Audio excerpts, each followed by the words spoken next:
এক ভাগ করতে লাগবে 15/1, 4 ভাগ করতে কত লাগবে 60।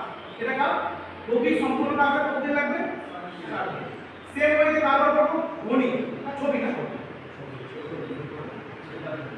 ছবি বার করব। ছবি কত করছে 1/3, 1/3 অংশ কাজ করছে কত দিনে 18 দিনে, তাই না? তাই বলতে যে 3 ভাগ কাজ আছে তার মধ্যে করছে 1 ভাগ, সময় কত নিচ্ছে 18 দিন।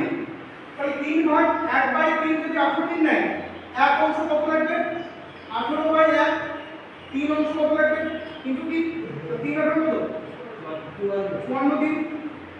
তাহলে রবি ছবি সম্পূর্ণ কাজে কত দিন লাগবে 54 দিন। সেম ওয়েতে এবার ধনী বার করব। ঠিক আছে, ধনী টোটাল কত করছে হাফ অংশ